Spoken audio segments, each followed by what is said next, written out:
They're not good enough to start. They're not even good enough to play. But they do talk a good game.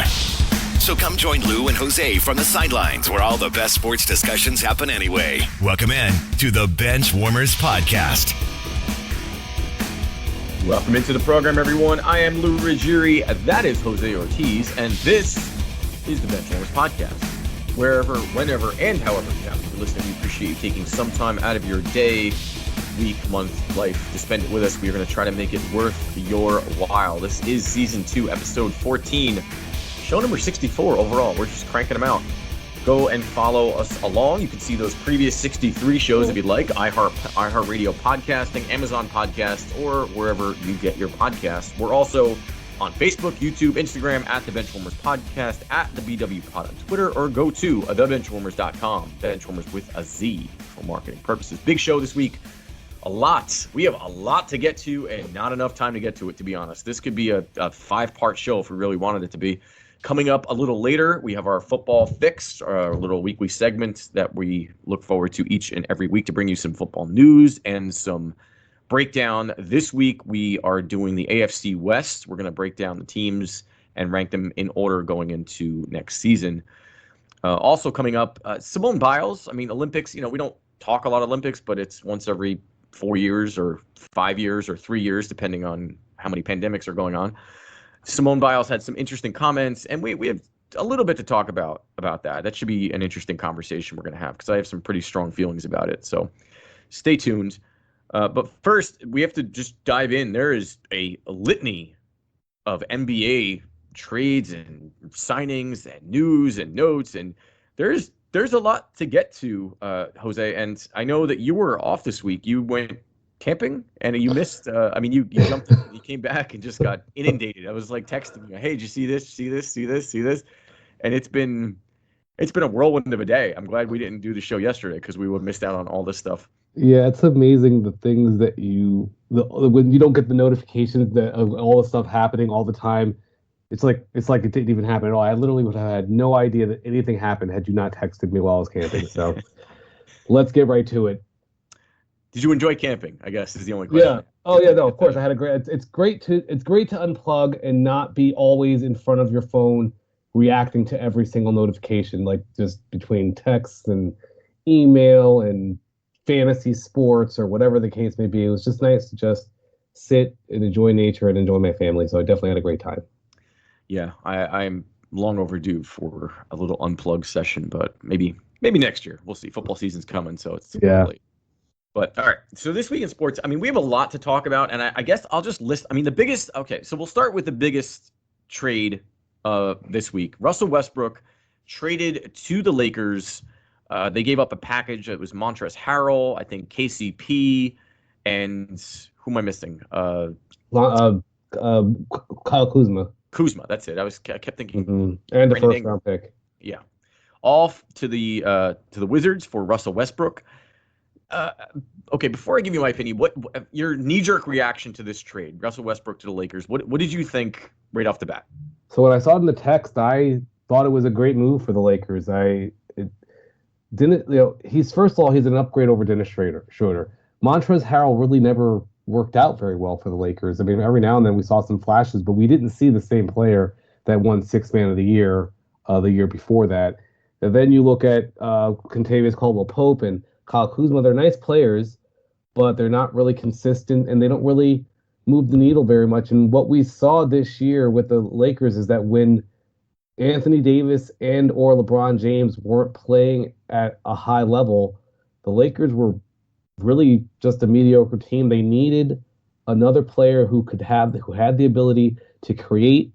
I also like the fact that Russell Westbrook is pretty durable so far throughout his career. He's been proven to be extremely durable, which really will bode well for the Lakers, who have LeBron, who's getting older, and Anthony Davis, who can't stay healthy. It does hurt their depth, but I just in a league that seems to be dominated by top end talent, I think this is a win for the Lakers. Yeah, there's a lot of thoughts that went into this. At first I kind of was scratching my head and going, well, I don't know. It seems like obviously Damian Lillard would have been the best yeah. player, but they don't think that they could have afforded Damian Lillard with I mean, those three guys alone would have just destroyed their salary cap for years to come. But, just from a strategic standpoint, a guy like Lillard made more sense because then you have the outside shooting, you have a primary ball handler, but then you can also balance it out with, LeBron kind of being inside, outside, and everywhere else, and you have Anthony Davis kind of on the blocks. But that wasn't to be. I thought that Bradley Beal would have been a much better fit on this team because he's a much better shooter than Russell Westbrook is. Yep. But it seems like Beal is just, I don't know, he's happy being in a big fish in a small pond, I guess. He doesn't seem like he's going anywhere. Westbrook, I mean, there's pluses and minuses. The concerns I have with Westbrook are, his frenetic pace it's a plus and a minus at the same time. He plays every possession like it's the very last possession of Game 7 in the finals, which is great sometimes. And I think that, LeBron is going to have, there's going to be a lot to do because LeBron is used to being the primary ball handler. I mean, he was their point guard last season. And Westbrook is going to take a lot of that time out of LeBron's hands, which can work well for LeBron because it's less minutes he has to play, creating, and he can move off the ball and create his own shot off the ball. Westbrook can get LeBron the ball, but he has to make that decision. And that's sort of where the problem is. It's where it didn't make sense strategically because Westbrook is not a good shooter. He's just not. He led the league in assists last year, which if he can do that again, might bode well for the Lakers. And I think what you mentioned before, that he's durable, I think is the biggest plus to adding a guy like him, where he can help them stay in that top group during a regular season and then maybe spell Anthony Davis or spell LeBron probably more so and give them some time off. With the addition, I mean, while we're at it, Dwight Howard re-signed with the Lakers, which I think is an incredible pickup because LeBron, Dwight, former MVP, he's a Hall of Famer, I think. He helped them win when they were in the bubble. And I think as far as being able to stand in for a guy like Anthony Davis, Dwight Howard can be that guy, at least temporarily. Yeah, I love the move to get Dwight Howard, but just to me, Russell Westbrook is not a perfect player. I'm looking at who the point guard of the Lakers was last year, and it was Dennis Schroeder. They're still going to have Schroeder coming off the bench, assuming that nothing changes. But I look at this like where you said Anthony Davis and LeBron James are still among the best finishers around the rim in the NBA. Now you have a guy like Russell Westbrook who, for the most part, can drive by just about any player. Like almost any, there's not too many defenders that can keep Russell Westbrook in front of them. So now when Russell Westbrook drives to the basket and the defense has to react, I don't think he's going to have to be a shooter. I think he's going to have to be a person who drives to the basket and creates and forces defenses to either commit to him or to let him finish at the basket because he's another great finisher at the basket. If Frank Vogel can do a good enough job, and he's the head coach of the Lakers, if Frank Vogel can do a good enough job of creating an offense that Russell Westbrook can run, and also it could be Russell Westbrook and LeBron interchangeably, and Dennis Schroeder, just more players who can handle the ball. I just don't see any way that this is worse than it was last year. It may not be what the Nets have in Brooklyn or whatever other super team that gets formed, but this is a pretty formidable roster. I would put them among the top contenders in the league right now. Yeah, I think it's just a question of shooting. Like if I was the Lakers now, I don't know. I think Caldwell Pope might have been a better retention than Schroeder, but I don't know the specifics of their contracts. I think KCP was a free agent and wanted to get paid. I think also KCP was more desirable in a trade. I think that it was just, hey, we don't want Schroeder, we want KCP. Yeah, I think Schroeder definitely hurt himself in the playoffs last year. Absolutely. I think what the Lakers need to do is find a guy like JJ Redick. Yep. And just somebody who can just spot up and, all the attention is going to be on one of those three guys and just can hit basically an open shot. And then I think that could balance it out because you're right. Westbrook is a problem. I mean, he's going to be a problem for teams and defenses. Hopefully he's not a problem for the Lakers. And interesting stat, Westbrook is one of 4 players all time, 4 former MVPs who have played on 4 teams in 4 years. In 4 years? Yes, 4 teams in 4 years. Russell Westbrook, Bob McAdoo, Shaquille O'Neal, and Allen Iverson. Oh, and Derrick Rose. I'm sorry, there's 5. Well, I guess if I had taken enough time to think about it, I might have picked Shaquille O'Neal and Allen Iverson, but the other one's definitely not. Yeah, so very interesting. So, I mean, that does say something about him. You know, it seems like Westbrook, he puts up points, but he doesn't contribute to wins for some reason. I mean, I guess he does kind of. He doesn't contribute to championships, which can be said about a lot of players. Yeah, and it just seems like I'm curious to see. I mean, it's going to be must-see TV in LA for sure. Westbrook is fun to watch. So is LeBron.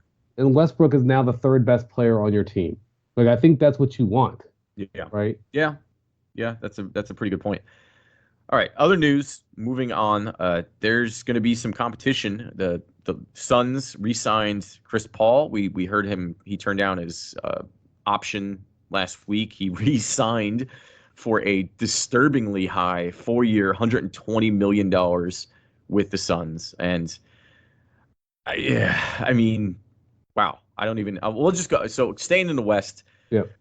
Mike Conley re-upped with the Jazz. I thought that he maybe would have gone elsewhere, but he's staying 3 years, $68 million. Not a signing, but in other West news, Kawhi Leonard had surgery on a partially torn ACL. There's no timetable for his return. So, I mean, if you're the Lakers, which one of these teams are you watching out for the most come next season? It's probably the Suns, and it's probably. I think this is part of what happened, where you look at it and think, the Suns were healthy. They had players who could do something when LeBron, when Chris Paul wasn't on the floor, and we saw the Lakers were basically useless without LeBron. So yeah, I'm still worried about the Suns. Yeah, it would be nice to see if DeAndre Ayton and Kevin Booker, I don't know why I just completely blanked out his name, can step it up and take that next step. Maybe after having a full lengthy offseason, they'll be in better shape to do that next year. But it'll be interesting to see if they're more like the Heat, though, because last year what I was going to say is, aside from worrying about the Nets in the East, it seems like the Heat just went ham in this offseason. My God. The Heat signed Kyle Lowry, 3 years, $90 million. They re-signed Duncan Robinson, 5 years, $90 million. And Jimmy Butler won the lottery. He signed a max extension, 4 years, $184 million. My God, good for him, good for all of them. And the Heat, I mean, Kyle, they lost Dragic, but they still have Bam Adebayo. I think this team, I think the Heat, they took a step back last season, but I think that they're gonna be a problem come next season. And when you read the totality of it, to me, they're the 3rd best team in the Eastern Conference, and that's not a bad thing, right? Like, yeah, I think there's a clear divide right now where obviously the top 2 teams are the Bucks and the Nets, however you want to put them, and then there's another tier, and I think now the Miami Heat are probably in that second tier in the Eastern Conference by themselves. Maybe the Celtics are there, but probably not. Yeah, the Celtics took a nosedive this last season, and way more so than I think the Heat did. Absolutely. The Heat, you can look at the start off the season with Jimmy Butler injured, and maybe he never really fully got back to 100%. You bring in Kyle Lowry, who's a true point guard, and now you can let Jimmy Butler play a little off the ball or handle the ball from time to time. It's always good when you add playmakers to your team. So I will say that I don't envision this being a championship team. So even though they're the 3rd best team, my only concern with them paying a guy like Jimmy Butler, who's a great player, that type of money, and then Kyle Lowry that type of money, and then Duncan Robinson that type of money, is that means that you're all in on this roster. That means that you believe this roster is good enough to win a championship, and I just don't agree. Oh, I mean, they're 2 years removed from being in the finals. I mean, you could say that was a Cinderella story, but they still got there. And so, last season, maybe the they're just exhaustion set in. Who knows? They took a step back but this team has got talent, and they know how to. They've got coaching, they've got talent, they've got shooters, they've got inside outside game. I mean, But do you really see them competing with the Bucks or the Nets? I think that's really the question. The Nets. I mean, the Nets. If they're at full strength, I don't think anybody can compete with the Nets really. But the problem is they're not ever at full strength. I mean, what did they play together? They played 12 games to all three. The big three together last season. I mean, it's fun on paper, but you have to put it to the test. And the Bucks. I mean, the Bucks are still going to be the Bucks. And obviously, I think they're going to be the favorites. I mean, I think technically the Nets are by Vegas standards, but the Bucks are going to be right there. And then after that, I don't see the Hawks making, that you talk about Cinderella runs. I don't think the Hawks are going to do what they did. I don't think the Knicks are going to be the 4th seed again. They re-signed Derrick Rose, I guess, but okay. And I mean, who else? That's really it. I mean, who else are you really worried about? The Wizards aren't going to be anything again. Yeah. The Raptors, I mean, it's hard to see them as, I think with these moves, I think the Heat move into that top tier. They're at the bottom of that top tier, but now they're in that top tier again. That's fair. That's definitely fair. All right, we'll take a break. We'll come back in just a moment. We have to talk some NFL coming up, the AFC West. We're going to break that down for you. There's also some NFL news to get to. So we have a lot to talk about. But coming up next, we're going to talk. Simone Biles withdrew from a couple Olympic events and had some interesting comments, and we're going to talk about that. I'm not sure where it's going to be an interesting discussion. I can promise you that much. So stick around. We'll be right back. This is the Benchwarmerz podcast. Nice timing. Yeah. I literally had other stuff in here about the NBA draft and Shohei Ohtani, and I was like, yeah, I don't think we're getting there. I mean, the NBA draft, I barely heard anybody talk about it at all. I literally had this. I was like, I've made a commitment to follow college sports a little bit more closely this year because I literally have not heard of one player drafted in that entire class. I was like, I don't know any of these players, and that's just, I think it says more about me not following than anything else. But it's just very interesting. I haven't heard of anyone. But I also think it's because there's not a lot of repeat players. There's just not. It's the whole one and done thing. It's hard to remember anyone. Thanks for listening to the Benchwarmers Podcast. Follow along with us on the Benchwarmers Podcast on Facebook and Instagram. And don't forget to review us on iTunes, Google Play, or wherever you get your podcasts. If you're sick with COVID-19 or think you might have it, take steps to help protect other people from getting sick. Stay home except to get medical care. Call the doctor before visiting. Separate yourself from others who live with you. Wear a cloth face covering to protect others. Cover your coughs and sneezes with a tissue and clean your hands right away. Avoid sharing items with other people in your home. This includes things like towels and bedding. Be sure dishes are washed in hot water or the dishwasher before anyone else uses them. Stay aware of how you feel. If you start to have difficulty breathing or if you're worried about your health, call your doctor. For more tips, visit cdc.gov. Welcome back to the Benchwarmers Podcast, where being all talk is actually a good thing. Now, back to the action. Or talk, I guess. Welcome back to the program, everyone. I am Lou Ruggieri. That is Jose Ortiz, and this is still the Benchwarmers Podcast. Wherever you're listening from, we appreciate you taking some time to spend it with us. You can go and listen to more of us if you'd like. iHeartRadio, podcasting, Amazon Podcasts, iTunes, Google Play, Spotify, wherever you get your podcasts. If you're listening, go back there and listen some more. Facebook, YouTube, Instagram, at the Benchwarmers Podcast, at the BW Pod on Twitter, or thebenchwarmers.com for all things Benchwarmers. Benchwarmers with a Z, by the way. Show moving right along. We have some AFC West breakdown coming up in a little bit. Carson Wentz has some news. He had surgery, a couple other signings and things like that to talk NFL in a little bit. We just got done kind of going through all of the highlights of this week in sports, the NBA, just signings and extensions and everything going on. It was a crazy, crazy day today. A lot of fun. But now, the other thing that's been going on is the Olympics, obviously. And after a full year of time off, we had 5 years because of COVID. Simone Biles, this has been a big story this week. And I don't know, it's just, okay. So if you've been living under a rock, Simone Biles is supposed to be, one of the greatest gymnasts of all time. And she withdrew this week from several events, and she commented on the entire ordeal. And this is what she's had to say. She said, quote, "It's been really stressful, this Olympic Games. I think that just as a whole, not having an audience, there are a lot of different variables going into it. It's been a long week. It's been a long Olympic process. It's been a long year. We're just a bit too stressed out. We should be out there having fun, and sometimes that's not the case. We're going to take it a day at a time." And so, unquote. And so that was what she said first. Now, I want to be careful how I say this. Okay, so she kind of was a little wishy-washy about why she was withdrawing. At first it was suspected an injury, and then we kind of got wind that it was, a mental health issue where she had anxiety and some other, stressors and things like that. And then most recently, she kind of came out and said that it was this thing called the twisties, the gymnasts call it, where you kind of lose your equilibrium and get a little confused, and you can get hurt. So okay. Let me preface this by saying, and Jose, you can feel free to take me to task if I'm out of line here. So, but I want to say this as delicately as possible. Okay, I have no problem with anybody dealing with mental health issues. I've seen a therapist for years and years. It's helpful. It's good to talk about it. It's good to bring it out in the open. But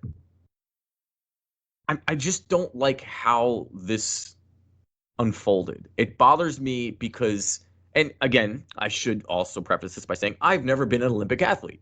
I don't know the level of competition that is, and being one of the best of the world. I don't. I can only tell you what I've done, which is very, very mediocre levels of competition in various things. So I'm speaking, from outside looking in. So obviously my vantage point is kind of skewed. And, the full disclosure, it might be just me being kind of a disgruntled fan of sports. Maybe this is just not a very well-informed opinion, but when has that ever stopped anybody in sportscasting? So I just don't like how it came to be. I feel like you've had 5 years to figure out that you weren't ready for this, and maybe going out there and to me it just felt like it flew in the face of what and why we watch sports. Like, if you just don't try, then what's the point of doing it? I don't know. I just saying that it's too stressful doesn't work for me. Saying that we're not having fun out there is what really kind of irked me. And the fact that she wears a goat emblem on her leotard is really kind of what pushed me over the edge, because to be the greatest of all time at something, you have to do it. Like, you can't just sit on your laurels and say, well, imagine if, and again, this is apples to oranges, but you're talking about stress of the moment. I mean, my God, if first of all, just me alone, if I said, oh man, I'm just not having fun at work today. I don't know. I'm not going to go in. I'm just going to stay home. Or it's too stressful. I mean, I'm not an Olympic athlete, but I know what it is to have people's expectations very high and things, expected of you. And I know that it's stressful. And if I just threw in the towel every time it got stressful, I mean, I'd never leave the house. If Giannis said, okay, game 6, you know what, guys, it's too much. I can't do it, and just gave up and just mailed it in. There's so many examples of, and you talk about mental anxiety. I mean, Brett Favre's father died, and he played the next week and was phenomenal. I think he threw 6 touchdowns on a Monday night game right after his father died. I mean, Dale Earnhardt Jr., his dad died on the same track he was driving on, and a week later he was back in the car. So I'm a little, and again, to be fair, Simone Biles was part of that whole Larry Nassar debacle where he was, accused of molesting, and I think he was convicted of molesting some gymnasts, and it was a pretty horrific thing. So I understand that there's a lot of layers to this, and I'm not saying that she was wrong. I'm just saying it just rubbed me the wrong way, the way that it unfolded. Am I crazy for this? I mean, I know I'm crazy for other stuff, but I don't know. It's a delicate situation. I don't know if you're crazy. This is what I'll say. Okay. Because I had to think about it myself a little bit I had seen the comment and I didn't think anything of it. I just kind of moved on. And then you brought it up, and it made me think a little bit more of it. And I think that what we have, to me, this is an injury, right? Like, it's not an obvious injury, right? It's not a torn ACL or whatever, broken leg or something like that. What Brett Favre did is incredible, was tremendous. And I think we have to be careful about, comparing a mid-30s grizzled veteran to a 24-year-old woman who's 4'8", 100 pounds. And I know she's a tremendous athlete. I think that sometimes we don't look at a mental health injury the same way we'd look at a physical injury. If in a football game, if a player gets hurt, and sure it happens in the Super Bowl too, he's supposed to go down, right? And so that way they can call a timeout and he can be taken off the field and give his team a better chance to win the next day or in the next play. Same thing in basketball. If you get hurt, you're not supposed to really try and tough it out that next play. You're really supposed to go down so that way a person who's healthy can take your spot. When a player, and we've all seen it, a player goes down, raises his hand, grabs his leg, he can't go on anymore. To me, that's a player saying, "Hey, I'm physically unprepared, or not unprepared. I can't go anymore. Physically, I cannot go anymore. If I could, I would, but I can't." And I believe that Simone Biles, if she could perform, she would perform. She doesn't want to waste the last 5 years of her life training however many hours per day. I saw a thing where she was getting up at 4:00 in the morning to train. Like, this has been her life for not just the last 5 years, probably since she was like 5. So I don't think it's a decision that she came too lightly to say that she's mentally unfit to compete. And so I look at it as a mental health injury that maybe she chose the wrong words. I agree with you. Saying I'm stressed out doesn't really do it justice. But I can't imagine that someone who's trained however many thousands of hours over the last 5 years would just quit because of something that was minor. I look at this as she is injured, but not in a way that we can see. And she doesn't feel mentally fit or capable or prepared, whatever the word is, to perform. And so she's not going to be at her best. And, she wants to give the Americans, her American teammates, a chance to win and perform better than she can perform. Yeah, I think it would be the movie ending that we want to see. We all want to see Michael Jordan playing through the flu game, or whatever, fill in the blank, Donovan McNabb throwing 4 touchdowns on a broken leg. All the different examples we've seen players go out there and defy the odds and persevere. That is part of the drama that is sports. But I also think that there's a lot of times where players just say they can't go, and we accept that they can't go. And I think we should accept that she can't go now. Yeah, I mean, she also said, quote, I put mental health first, because if you don't, then you're not going to enjoy your sport and you're not going to succeed as much as you want to. So it's okay to sometimes even sit out the big competitions to focus on yourself, because it shows how strong of a competitor and person that you really are, rather than just battle through it. And to a point, I guess that's true. But, and again, this is the outside looking in. So I don't know the level of stress that this girl's been under, but I do know that she's part of a team. And, I'd be willing to bet that Simone Biles at 75% might be better than, name one other person on the team. And I keep kind of hemming and hawing about this because it's a touchy subject, and I understand both sides of it. I really do. If this twisties thing is for real, which I'm sure it is, it just seems kind of interesting that it came out after she mentioned being stressed out. Then that's a different story. If you're getting vertigo and you're getting dizzy, then obviously you're putting yourself at incredible risk for very severe injury. then fine, I get it. I do. But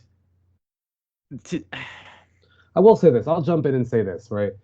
This narrative that like I'm buying that, I'm fine with her saying, hey, I'm not fit to play. I can't go out. Fine. You're not done. This narrative that somehow she's a stronger competitor now, like that, I'm not buying that part, right? Like this, the stronger competitor is the one that does fight through the injury. I truly believe that. But some injuries can't be fought through physically and mentally. And, I don't like the narrative. It's like, oh, well, she's so strong for this. And like, yeah, it probably is a bit of a courageous thing to say, hey, I can't do this. I'm not ready. And especially when it's not an obvious thing and the entire world's going to be looking like you, what?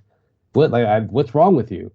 But I don't know. I'm not buying into the whatever that last comment about whatever the quote was about her shows how strong of a competitor she is. No, I wouldn't go that far. Yeah. I just think it shows how honest she is with herself and maybe the world about it. I just some of the things that the initial comments where it's just talking about being stressed out and we should be having fun out there. I disagree. This is your job. I mean, this is what you do. This is your profession. Well, we did just say that Tom Brady was now having fun in New England. So, I mean, I do think But he did it for 20 years. I do think there is something to... He put up with it for 20 years. That's not the same. I'm sorry. Like listen, I'm a proposal writer. Lou's a bartender on the side. That's his job. On the side is his job. It is not fun. Well, maybe your job could be fun, but my job is not fun. But if I were a professional basketball player, maybe my job would be fun. Maybe if I was playing sports for a living, and I think that it'd be more fun than a normal job. I think there should be some expectation that when you're playing a game that is recreational, but you're playing it professionally, that you would be enjoying yourself somewhat, and that it wouldn't be. Yeah, I guess more. I mean, if you're doing it professionally, then yeah, you should have some level of enjoyment. But at the highest level, in the most intense moments, it's not going to be fun. It's going to be stressful, and and I don't want to make light of mental illness, and I take it very seriously. And like I said, I've dealt with plenty of things myself. I've been to therapy. I've done. I mean, my God, Jose, we've been friends for 1,000 years. I mean, better than anybody. I've been up and down the spectrum of mental emotions and mental problems for the last who knows how long. But anxiety, and I don't want to make light of it, but I don't know a single person in this world who has any semblance of even the remotest responsibility who doesn't get anxiety every day. If you have a kid, you don't get anxious about your kid. I have dogs. I get anxious about my dogs. I have a job. You have a house. You have a car. You have a life. You have a career. You have money. You drive down the street. You have anxiety, and that's not enough. I'm sorry, it's just not. This is your job. Your job is to succeed and do the best you can. And I guess if you really think that the best thing that you can do is not do your job, okay. I mean, I have to accept that because I don't know all the parameters to the situation. But it's hard for me to think that, you talk about Tom Brady. If Tom Brady, when they went 16-0, he was in the Super Bowl against the Giants, I mean, he could have very easily just cracked under pressure and been like, wow, man, it's too much. There's too much pressure. I can't do it. And if LeBron said this, well, remember, LeBron got crucified when he had a cramp. That's part of the issue, that we expect these athletes to be complete robots. And the fact is, yes, we all deal with anxiety, but we all deal with it differently. You in one situation, we could be in the same exact situation and have the same exact stressors and come away feeling differently. Like, everyone has different ways of dealing, and mental health issues manifest themselves differently. It's certainly not going to go in her highlight reel, right? When we're talking about Simone Biles, whatever, 10, 15 years from now, we're not going to be like, yeah, I remember that time when it was great when she did. Like, it's not something that's going to go in the plus column of her being the greatest of all time. I will say I haven't heard anyone tell me like who has now surpassed her as the greatest of all time. Now that now I will say I'm not a gymnastics expert, so I don't know who's second, third, fourth, or fifth. I think there's a difference. This is not LeBron chasing Jordan. Like, this is like we can try and make it as important, but NBA and NFL are just different than women's gymnastics. Yes, I agree. And it's, look, the GOAT thing is really what set me off, because if you're gonna embrace being called the greatest of all time to the point where you're wearing an emblem of a GOAT on your uniform, then you're putting the spotlight on yourself at that point. Absolutely. You're putting the pressure on yourself. And so it is different. You're right. It's different than LeBron. I mean, we saw Tiger Woods on one leg. He broke his knee and still won a major in, I think that was 2015. Yeah. And then even if you want to keep it in the sport, and granted, this is more physical perhaps than mental, but remember Kerry Strug Absolutely. in 1996 Olympics? I think she did a vault and she badly hurt her ankle.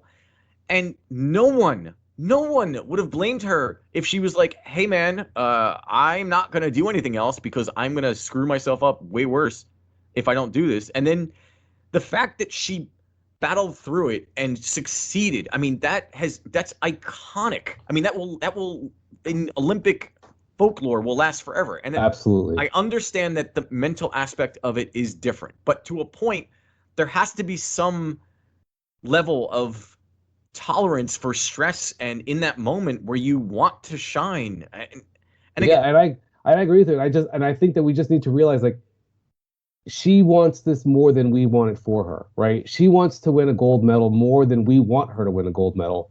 So there must be something so extenuating. Like, I can't imagine training for something for 5 years. I don't even know however long she's been training for. And right at the pinnacle, at the moment, saying, I can't do this. Like, I just, like, that's why I have to give her the benefit of the doubt. And it's like, if Tom Brady had done it, like, well, man, there must have just been something that's so bad that we can't understand, because what else could explain that?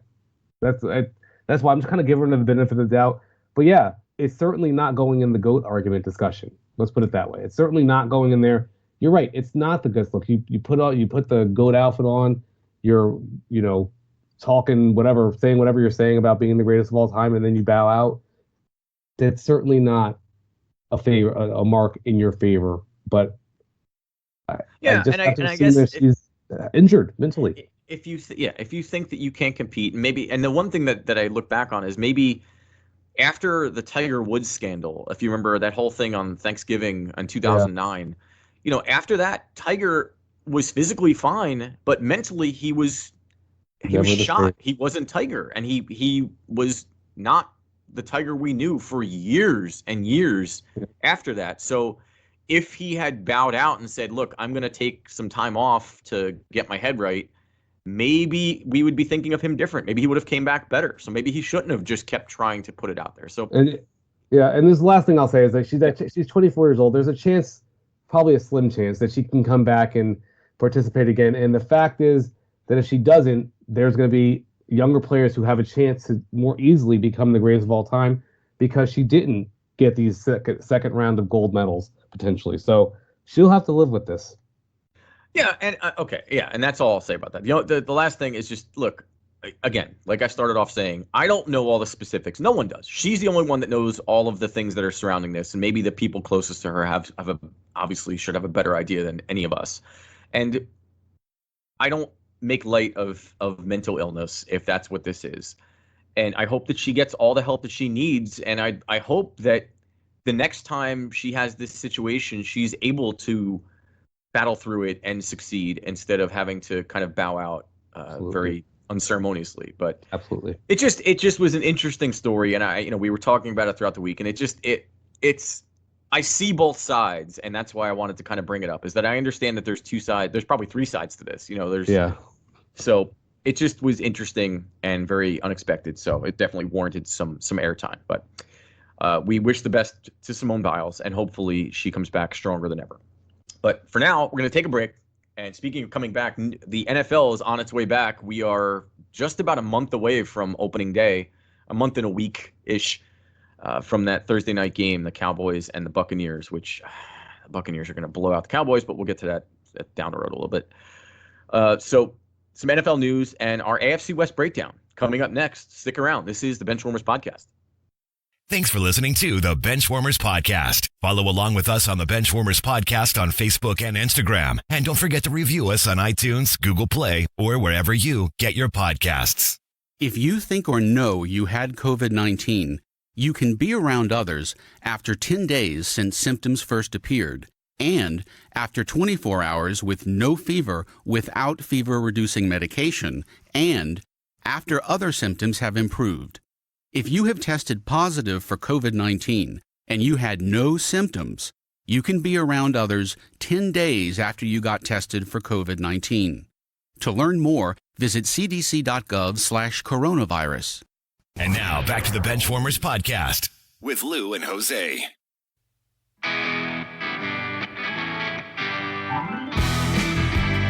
Welcome back to the program, everyone. I am Lou Ruggieri. That is Jose Ortiz, and this is the Benchwarmers Podcast. Appreciate you taking some time out of your life to spend it with us. This has been and is still Season 2, Episode 14. We are on iHeartRadio podcasting, Amazon podcasts, anywhere you get your podcasts, Spotify, Google Play. We are there. Go and listen to the previous season of our show. There's several episodes that are worth paying attention to. Obviously, it's a little timely, but there's still some pretty good info and commentary there if you want to go check it out. TheBenchwarmers.com is our official website. Go and see all things Lou and Jose. We have a lot of good articles you can read. Things are less time sensitive than some of our other shows. So go check it out. We have flown by. This show has flown by. We did This Week in Sports earlier. A lot of NBA news and notes and signings, extensions. You can go back and listen to the beginning of the show for all of those. We just got done with a very, I don't know what the right word is, controversial discussion on Simone Biles and her comments and reactions to her actions or lack thereof in the Olympics thus far. I'm not sure if there's not really a right or wrong side, I don't think, but interesting nonetheless. And finally, it's time for our football fix. Every week, in season or out of season, we have to talk football just because it's fun, honestly, and that's what we like to do. So we're having fun when we're doing it, so that's why we keep doing it. Some news. We're going to talk about the AFC West in just a second. We're going to rank and break down each of the teams. Jose and we haven't actually discussed what our rankings are, so that's going to be interesting to find out. But news, some NFL news coming out this week. Jose, I'll just run through all of these, and any comments you have, pick your favorites. Carson Wentz out 5 to 12 weeks. He had foot surgery. He's going to be out again 5 to 12 weeks. This sort of came out of nowhere. Aaron Rodgers back in camp. Looks like he's back in. They signed Randall Cobb. It seems like the Packers did it as a favor to Aaron Rodgers. Nick Chubb signs a 3-year extension with the Browns. And cornerback Xavier Howard requests a trade from the Miami Dolphins. Which of those is the most interesting in your eyes? Most interesting is the Xavier Howard requesting a trade. Because to me, the Dolphins were kind of a team on the edge, and we haven't gotten to our AFC East divisional breakdown yet, but they're kind of one of those teams where I feel like they can kind of go either way as far as good season and bad season. And losing a corner like Xavier Howard, who, if you were following us, was our last show, I think he made our top 15 defensive players. So that's pretty. It's just the way that goes is pretty interesting. I didn't really see why he wanted to trade, other than maybe he just wants a new contract. That's usually what happens. They don't want to play on the same contract. They're not going to get a new contract, so then trade me so someone will pay me. I think the most impactful thing is Carson Wentz being out 5 to 12 weeks, though. It's just, I guess I always expected Aaron Rodgers to come back, but Carson Wentz, now you have to basically rely on Jacob Eason to hold the fort till like week 6 or 7. Assuming he's healthy at that point. Yeah, I think Xavier Howard is interesting. I agree. He had 10 interceptions last season. He was a monster. And it seems like he's he requested a trade, but it looks like he's leaving the door open to possibly staying, which I don't know. I don't know what to expect. I hope that he stays because Miami's got a pretty solid defense, with him being one of the cornerstones of it. And I'd hate to see him just go to a lesser team. I mean, the Miami seems like they're on the come up and getting better, and he's a big part of that. Carson Wentz, I agree, is definitely the most impactful, maybe outside of Aaron Rodgers. Because Carson Wentz, I hate to see this because I want Carson Wentz to do well. I do, and I think Indianapolis has a roster that, with the right quarterback, can be formidable to say the least. And Carson Wentz at his best can be that quarterback. Maybe this injury, I'm hoping this injury is just something, one time. It's a singular thing. It's not going to be a reoccurring problem. Once it's done, it's done. But yeah, I mean, what do you do? How do you fill that void? It's going to be, I mean, Jacob Eason's not exactly an all-star, and you have to start looking around. I mean, who's left out there? And you can't even sign Ryan Fitzpatrick at this point. He's on the Washington football team. So I don't know. Maybe you hope that Deshaun Watson ends up at the Eagles and Jalen Hurts is up for grabs or something. Or, maybe you go and check out Jordan Love like you wanted. And now that Aaron Rodgers is back, maybe take that monkey off his shoulders there. But is Jacoby Brissett still on the Colts? That is a good question. Just type it in really quickly because that was the one thing I was thinking about is, as no disrespect to Phillip Rivers, great player, all that stuff, but how much worse? He's actually on Miami, ironically. Oh, okay. Yeah. He was at 3 seasons with the Colts. How much worse is Jacob Eason this year than Phillip Rivers last year? Where like the Colts were okay with Phillip Rivers last year and then even made the playoffs. If Carson Wentz is going to be back mid-season, perhaps you just hope you can go 4-4, something like that. Like just kind of hover around 500 and close strong. And I don't maybe really they go know what find you're gonna do. Tyrod Taylor, who's the ultimate bridge quarterback. Maybe he's already starting for the Texans. Oh, that's right. Oh my God, I forgot he was there. And Phillip Rivers, though. I mean, Phillip Rivers had a decent season last year. He had 4,100 yards. He had 11 interceptions, 24. Maybe you go trade touchdowns. for Gardner Minshew. That's yeah. Actually, like Nick Foles or someone like that. That's not a bad idea. I hope. I mean, I guess Nick Foles might not be the best idea, actually. Yeah. Give Carson Wentz a that's fair, that's right. Yeah, I didn't even think about that. Like, oh wow, I put up a statue of him here too. Good. And yeah, the worst thing you could do is sign Nick Foles for Carson Wentz. But yeah, Aaron Rodgers is the other one. And I think that just from a kind of an objective standpoint, I mean, you look at the Packers. I mean, 2 weeks ago it looked like the Packers didn't have a starting quarterback, and now the Packers got one of the best starting quarterbacks in the league.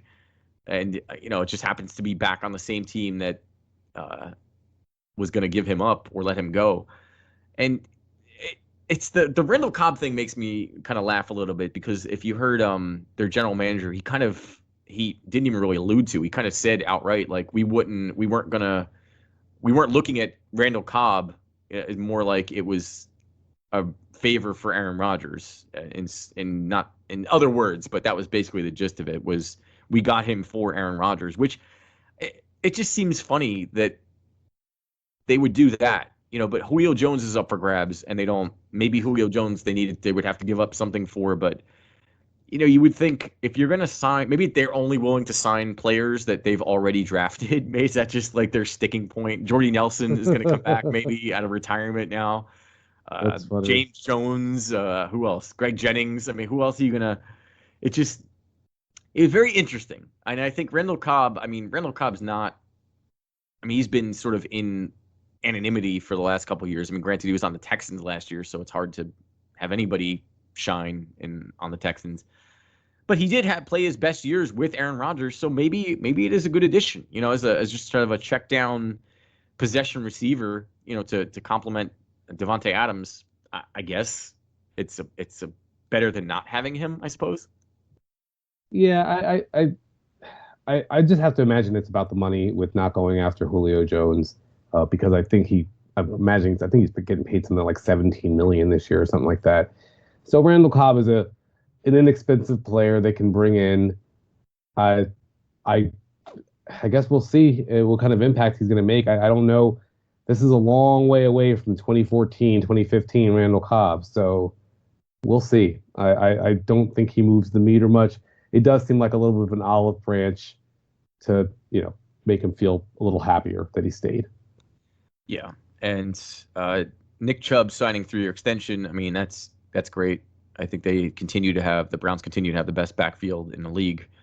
And that's a pretty good 1-2 punch, Kareem Hunt and Nick Chubb. And Nick Chubb he might be the best pure league in terms of all around ability. I mean, he's quick, he's fast, he's strong, he's powerful, he's a 3-down back, and when he's on, it's incredible. I mean, he's fun to watch. Yeah, he's a great running back. Last year he had in 12 games he had 12 touchdowns and over 1,000 yards. I mean, he's just great. He's explosive, he's fast, he's hard to tackle. It's just every trait that you want aside from maybe being a smooth pass catcher, he has, and it's a great signing for them. And yeah, it really solidifies that backfield, and it's interesting, in a league where we're seeing running backs kind of phased out. The Browns, they signed Nick Chubb this year, and they signed Kareem Hunt last year to an extension. So maybe there's a way to win still by paying your running backs. We'll see. Yeah, and the Browns certainly one of the favorites to win the AFC this season, assuming everyone stays healthy. And speaking of AFC, the winners of the AFC last year were the Kansas City Chiefs, which leads us to our AFC West breakdown. Last week we started in the Super Bowl champ division, NFC South, and so we figured this week we would take the losers of the Super Bowl, the Kansas City Chiefs, and do their division, the AFC West. And so, Jose, I mean, I think that it's pretty obvious that the Chiefs are going to be the number one for both of us, or for everyone, honestly. I mean, that's kind of hard to say. I mean, Mahomes is still there. Tyreek is still there. Travis Kelce's still there. They made some moves to kind of shore up their offensive line. The Chris Jones is there. Tyrann Mathieu. I mean, they lost Sammy Watkins, but it's kind of hard to think that the Chiefs aren't going to be the best team in this division yet again. Yeah, it's really not particularly close. You already said it, and honestly, we didn't even see Clyde Edwards-Helaire really be an elite option in the backfield last year. So, I mean, imagine if he takes another step forward. And you're right. They, in theory, made some improvements to the offensive line. Mahomes has been historically great to start his career, so he's going to be great. They might have the two most unguardable players in the game in Kelce and Hill. So the only question mark really is on defense. They don't have an overly strong defense. They have some good playmakers in Chris Jones, Frank Clark, and Tyrann Mathieu. But I guess if there's anything to point at, you could point to that. And I will say this: the start of if you look at the way their schedule opens, Browns, Ravens, Chargers, then they get I don't know who's in week 5, but then week 4, and then in week 5 they get the Bills. So 4 out of the 5 games are against teams that are, I guess the Chargers, we'll see. But I think the Chargers are going to be pretty good this year. But 3 of those first 5 games are against teams that were in the playoffs last year. Yeah, Chiefs were 14-2 last year. Obviously went to the Super Bowl and lost to the Buccaneers, but they're by far and away the best team in the AFC West going forward. Who is your second team in the AFC West? I have the Chargers here. I don't think this is a big surprise based on just what we've seen from the Broncos and the Raiders. All the pieces are in place for the Chargers to make a level jump this year. They have a young, promising quarterback in Justin Herbert, who people are already putting in the top 6, 7 in the entire NFL. They have strong weapons, Eckler, and at the running back position, and Keenan Allen and Mike Williams. You have strong defensive weapons in Nick Bosa and Derwin James. Joey Bosa. Joey Bosa. They do have a new head coach in Brandon Staley. So there is that. He's he had 1 year as a defensive coordinator, and it was last year for the Rams, who had a great defense. Although it's easy to have a great defense when Aaron Donald's on your team. But so there was, having the new coach, that could provide some issue. That could be some growing pains there. And I will say the one worry I have outside of the head coach, we saw Baker Mayfield come in and have a great first year. We saw Daniel Jones come in and have a great first year, and then kind of take a step back in year two. I think that Justin Herbert's better than both of those players, but is it out of the realm of possibility that we see him take a step back this year? Because if he doesn't take a step back and he's just as good as he was last year, I don't see any way this team doesn't compete for the playoffs. Yeah, I think the Chargers are. I think their biggest problem is just avoiding that banana peel that has been injuries over and over and over and over and over again. And it's on the defensive side of the ball. I mean, it's Joey Bosa and Derwin James. I mean, I keep reading and hearing about how Derwin James might be the most talented player in the NFL on defense, outside of maybe Aaron Donald. And I've yet to see it because I've never seen him play. I mean, he's just, it's like, same thing with Joey. I mean, Joey Bosa, the flashes we've seen from him, he's phenomenal, but he has to stay healthy. That whole team they've just always had, for a team that was located in San Diego for so many years and perfect weather. I mean, it's like, how are you getting these injuries that, you would expect in like a cold climate, but just assuming that they can make some progress on the injury front. I think, they addressed their biggest need. They drafted Rashawn Slater, who's an offensive tackle in Northwestern. He was 13th overall. I didn't realize this. I was doing some research for this earlier. In round 2, you want to feel old? The Chargers selected Asante Samuel Jr. Okay. He was a lot of that Florida because Patrick Surtain Jr. got selected as well. Yeah, but Asante Samuel, the very, very good cornerback for he was the Patriots, and then he was in the Eagles for a while, I think. And his son is now playing for the Chargers. And Brandon Staley, I mean, he's going to be an upgrade. I mean, it's going to be hard to do worse than last year. I think, having a guy like Jared Cook at tight end is going to be a good safety blanket for Justin Herbert. And honestly, I mean, you talk about sophomore slump, which could happen. It could. But Herbert does look different. He looks special. And I mean, he did what he did last year, basically running for his life half the time, and had all of what I think 2 minutes prep time before he was thrown into a game as a starter with Tyrod Taylor getting that weird punctured lung from one of the medical staff in week 2. I do think, though, it's just, it's worth it to mentioning, though, that, Herbert basically played most of the season in meaningless games, right? So let's, it wasn't like these were high pressure games for the most part. So I mean, they were in a lot of those games, though. I mean, they had a chance to win. Yeah. A lot. I mean, I'd have to go back and do the numbers, but I remember I watched a lot of Chargers games, and they had a chance to win almost every game except I think when the Patriots blew them out of the water. They were 4-7 in one score games last year. I happened to look that up earlier. I like to see that because luck is a big thing with one score games, so that could have easily been 7-4. Yeah. So I think the Chargers are going to they were 7-9 last year, and I think that they're going to, I don't know if they're going to double that win total, but they're definitely, I think, going to be on the plus side of 11 wins, barring any catastrophic injuries to any of those key players. Third in the AFC West. Now it gets interesting. Who's 3 on your list? I have the Broncos here. I went back and forth between the Broncos and Raiders, and I think it's because I think they're both trash, right? Like it's not like it wasn't like, oh, I think the Broncos are promising, so I'm putting them in third. It was like, okay, well, who is the least stinky here, right? It was less bad, yeah. Yeah, and I mean, I look at the Broncos, and when I was comparing the Broncos against the Chargers, I was like, okay, well, the biggest difference between the Chargers and the Broncos is really the quarterback position, right? Like on offense, they have strong weapons. They have Noah Fant, Jerry Jeudy, Cortland Sutton, Melvin Gordon, Javonte Williams. Like if they even get decent play at quarterback from either Teddy Bridgewater or Drew Lock, they should be decent. They're getting Von Miller back on defense. Last time we saw him, he was still a sack machine. Bradley Chubb, Justin Simmons are also great players on defense. They drafted Patrick Surtain Jr. in the first round to upgrade their secondary. They also signed Kyle Fuller, coming off of a Pro Bowl year. They should be strong on both sides of the ball, but we've seen Locke and Bridgewater be mediocre at best, and I kind of caps their upside.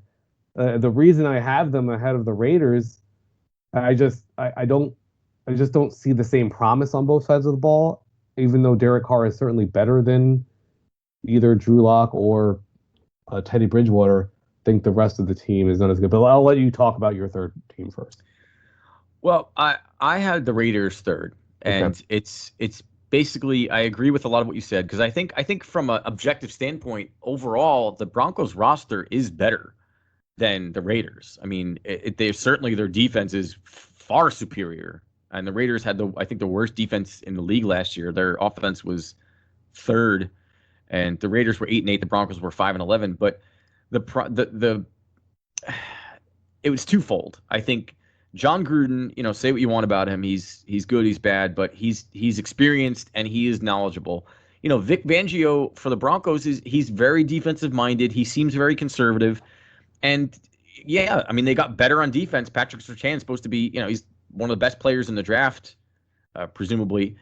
And they have a good team. Noah Fant, like you said, Noah Fant, Jerry Jeudy. I mean, these are promising young players, but the quarterback that's it. You can't have a question mark at quarterback. And Drew Lock is not the answer. I'm sorry. He's not. We've seen it. He's not even really shown flashes that are that brilliant since he's been there. And Teddy Bridgewater is what he is. I mean, Teddy Bridgewater it's in his name. He's a bridge quarterback. That's what he is. It's just he's not gonna get you to that next level. And Derek Carr, while I don't necessarily I think he's like the Mendoza line for quarterbacks. I think anybody that's worse than him should not be starting, and anybody that's better than him is probably going to be successful. I think he's basically right at that mark. But he has talent on the offensive side around him, and it's hard not to see that as kind of a win for them. I just look at the Raiders. It's like, yeah, he has talent, Derek Carr, but like Henry Ruggs didn't. I mean, they have Darren Waller. We know they have Darren Waller. He's Josh Jacobs, second or third best running tight end in the game. Yep. Josh Jacobs is so good that they decided to bring in Kenyon Drake on a 2-year, $14 million deal with $10 million guaranteed. Henry Ruggs was so good last year that he barely made an impact. Brian Edwards couldn't stay healthy. Like, this offense has a lot of question marks to me outside of Derek Carr and Darren Waller. We know what we're getting with Derek Carr. He's a decent quarterback who at times plays great. We know Darren Waller is one of the best tight ends in the game. I don't know where Josh Jacobs really ranks here. Like, we've seen him have durability issues throughout his short career so far. And then on defense, they're just bad. The Raiders are just bad on defense. There's really no one to talk about other than Max Crosby. And he didn't have a great year last year either. So if you can't stop players, if you can't get off the field on third down, it doesn't really matter what your offense can do. I mean, I agree. I just think that in terms of the Broncos, like their defense is going to get the opposing team's offense off the field in 3 downs, and then the Broncos offense is going to give it back in 2. I mean, your defense can only be so good for so long if your quarterback is throwing interceptions and making bad decisions. And the Raiders are not good. I mean, they had worst defense in the league last year, more or less, and they did spend 5 of their draft picks on defense, and their number 1 pick was on an offensive tackle, which I think was a good decision because they jettisoned a few of their starting offensive linemen before the season started. I just have trouble having faith in any of their draft selections right now, just based on what we've seen over the last couple of years. Henry Ruggs was the number 8 pick or number 9 pick last year. We really didn't see him. I know it's only 1 year, so I don't want to jump to conclusions, but we really didn't see him live up to the hype. And I think we're kind of splitting hairs here. The Raiders are bad. The Broncos are bad. Neither of them are making the playoffs. But I will make sure I note that you had the Broncos at 4th and the Raiders at 3rd. And sneaky signings in the offseason for the Raiders. I mean, they did get Yannick Ngakoue, who is a pretty good defensive end. He was on the Vikings. And the other signing, too, Marcus Mariota. I mean, that's as Derek Carr's backup. I mean, Marcus Mariota is, I'm not going to say he's good, but you say he's not bad. I mean, he had a couple games last year where he was an eye-opening surprise, and he did do better than expected, which maybe that's all you need. Even just as a change-up, maybe the Raiders are a lot like the Saints, where is it Jameis Winston or is it Taysom Hill? Is it Derek Carr or is it Marcus Mariota? I mean, maybe they do the hot hand scenario, which isn't necessarily it's not a recipe for ultimate success, but I think it will lead to more wins than the Broncos are going to have. So that's kind of how I ended up with this rank. Fair enough. Did you happen to take a look at the over/under wins for them? I did not, actually. Okay, good. I have them in front of me right here. Vegas Insider has the Chiefs at 12 wins. You're going to go over/under. Remember, it's 17 games. Yeah, I think you got to go over. Yeah, both over. Okay, the Chargers, 9 wins. Over/under. 9 wins for the Chargers. They were 7-9. I'm going to go over. I'm going to say over. Yeah, I'm also saying over. I can't say that they're going to challenge for a playoff spot and not go over on that. Raiders, under or over 7.5 wins. They were exactly 8-8 last year. So now at 17-game schedule, 8-8 is not possible. I'm going to say over. I think they get to that. I think they're going to get to that 9-8 mark. I'm going to say under. I think we're in for a bad year in Las Vegas. And then I guess that means that we're both under. Broncos, 7.5. Over or under? Man, I think that's pretty spot on. Wow, 7 point. They were 5-11 last year. I'm gonna say under, but it's gonna be like 7 wins. I think. I'm gonna say under as well. I don't have a lot of faith in the Broncos this year, but they'll at least be good competition with the Raiders for worst team in the division. But there we have it. Lou has the Chiefs, Chargers, Raiders, and Broncos. I have the Chiefs, Chargers, Broncos, and Raiders. All right. Not much drama in the AFC West. Yeah, it's a pretty easy one. We'll get to some harder ones maybe next week rather. A few more to go. So, all right. So yeah, that's gonna wrap up the show. You can go back and listen, as I've said multiple times, iHeartRadio, Amazon Podcasts, iTunes, Google Play, wherever you get your podcast, Spotify. We're on YouTube as well. No video, but there's a fun little avatar of Jose and myself on there that you can stare at for a little while and listen to us talk. Instagram, Facebook, at the Benchwarmerz Podcast, at the BW Pod on Twitter, or go to thebenchwarmers.com for all of that information and access to everything I just talked about. So that's going to do it. Season 2, Episode 14 in the books. For Jose Ortiz, I am Lou Ruggieri, and we'll see you next time. Bye-bye.